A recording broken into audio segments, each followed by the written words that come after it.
I'm gonna catch me some feeling. Let it wash me clean, let it sink in deep. I've been run from the hurt and the healing. Finnegan here, and I'm in Digbeth at Low Places for Bradley Rivers and Co tonight, and here they are. So it's going to be a good night. It's full of cowboy vibes and country blues. But let's find out why they're here and they're playing. So Brad, nice to meet you. And you too, pal. So you've had your music described as a little bit Blackstone Cherry, a little bit rock, going into country as well. Would you say that's an honest way of describing your music? No, definitely. Yeah, we're country rock. You know, we're not labelled as just country. We're not sat here on horses with cowboy hats kind of thing. We're all born and bred in Birmingham, and we can't fake that. So we're going to incorporate it into what we do love, and that's where it stems from. Yeah, and you can clearly hear that in the sound as well. I mean, especially your latest single. It's got those rock, kind of the skeleton bones underneath it, but then it has that kind of that bluesy kind of country coming into it. Exactly. And you can easily see that. See you guys at a rock festival as well as a country festival. Is that a deliberate act to kind of spread yourself across those genres? Definitely. I think if you lean too much into one side, it can be perceived as a certain way. We all like rock music and we all like country music. So a lot of what we've grown up listening to has become incorporated into the sound of it. And like I said, we're Brummies. It's the birthplace of heavy metal. Yeah. So of course we're going to be a bit gritty and a bit gnarly, just like the British people. We're not plastic cowboys, and we don't try to be. So we're something else. I think that's the one thing about country music is it's all about. The good country music is authenticity, isn't it? And the fact that you're coming from that place is a good starting block to kind of as going forward. Now, have you guys always been playing country? Have you kind of up and going, or is it something you kind of went into? Not at all. Yeah, you started off in like a what genre was it? I don't know. Kind of like a female-fronted heavy Papa Roach. Yeah. I suppose. Some death metal sounding. I'm just going to unclip you here because we're going rogue. We're going rogue. So if you want to hold it while you're talking. Do I have to hold? Can I be trusted? I might eat it. So like that kind of like that hard rock, new metal style thing. I think we're all went in that one. Yeah, and then I caught country, and it's been like that ever since. Country fever. But as a band, I think our taste it's really eclectic. What we listen to and whatnot. And sometimes band practice, when we get into talking about, you're going to be listening to this band or that band, like it's mad, and that's what music's all about. Yeah. I mean, it's interesting to obviously. Have you all been in individual projects beforehand? I take it, and bringing those different elements. Yeah, no, definitely. To be honest, I think it's me who's got the. Thanks for that.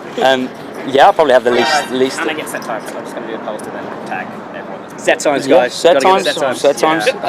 Live. 20 past 8 for Annabelle. Yeah. this is what it's like. Rock and roll country. Yeah. There's always work to be done. The Dallas local is on at 9 o'clock. Yeah, Evan. And then we're on around 10 10ish. Okay. I'll just put ish after every. Yeah, that's wingy.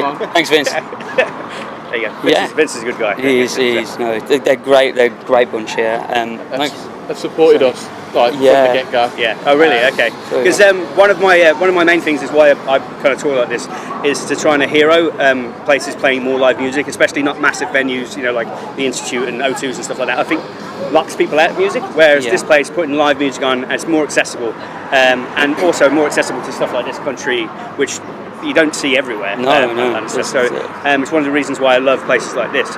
Do you think kind of more places should be like that up and down the country? Massively. I mean, I do the solo stuff anyway, separate from these guys. It's where Dan found me. It's where this all formed from. Really, and it's gotten so much more difficult now to find venues that will put singers on. Now, as a solo singer, it's not as difficult because you don't charge as much when it's just you on your own. But especially for a band, there's fewer and fewer places that they'll be willing to do it. And it's difficult as well because you've got all those. It's not a free job for you guys because you've got to get there and do all that stuff. And there's so much cost that comes with. Yeah, we're away from families and stuff like that.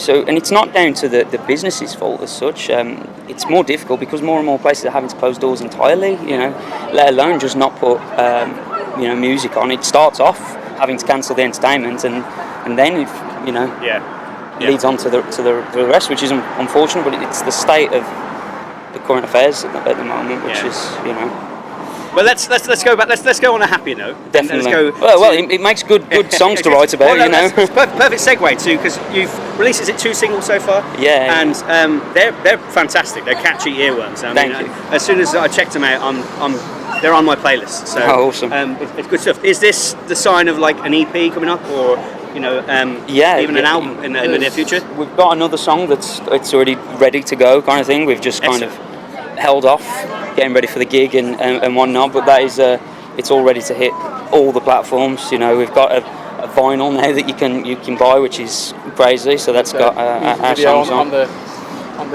horizon. Yeah, we've got a videographer coming up from down south who we're going to be shooting a full music video for Barstool, isn't it? Yeah, it's our newest release.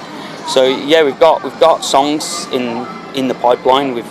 It's getting round to getting them recorded and whatnot. It comes back to that thing with money as well, doesn't it?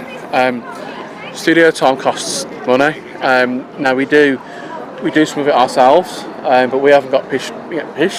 We haven't got big posh studios. This is what I was going to ask. The 2 tracks that you recorded already, are those self-recorded? Or No. That's professional. Okay, because I was going to say they sound great. Yeah. Can you say where you recorded them? Yeah. So both of them were recorded by the same guy.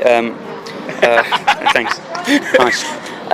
In Wolverhampton, RML Studios. He works with a lot of the other country artists within our scene, like Liam Price and Ryan Evans. Yeah. And it was from hearing their tracks that he'd produced. Was like, okay, right, he knows what he's doing. He knows what it needs to sound like.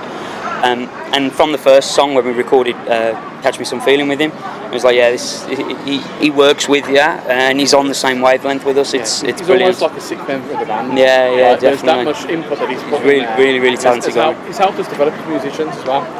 Well, you can tell because the sound is so polished on those. I mean, they sit right next to all the other songs on my playlist and stuff. It's a perfect kind of slot. So talking about that, you were talking about. Did you saying earlier that you might be playing a festival? Yeah. So we've got 2 festivals coming up. 3 festivals, sorry. 3 festivals. Yeah, we've got Guiseley Sounds on the 8th. No, it's May. It's May. Get the phone out. It's serious. It's May. 9th of May. 9th of May. That's Guiseley Sounds up in Guiseley near Leeds. And then we have on the 6th of June Donny Fest, so up north again. Stour Jam on the same day. And then Stour Jam on the same day. So we're travelling back from Doncaster. Yeah, well, it's all for the love of it, or else you'd go insane. You got to have some kind of drive to do it all, in you. So yeah, we've got things coming up, which is great. This was the year that everything started to move with with the band, especially. Yeah. Well, I think the fact that you're already playing really well together and it's sounding like perfect. I can see where you mentioned Liam Price and you see how his journey and obviously going from a tribute act to start with, and now he's at the Long Road Festival on a stage. It's a clear story, and I can see you guys kind of progressing. Is that the main game? Is this the main idea? Yeah? I've always said it. If you're gonna dream, you've got to dream big, because what's the point in dreaming? Yeah. So yeah, I'll take this as far as the universe will let me, kind of thing.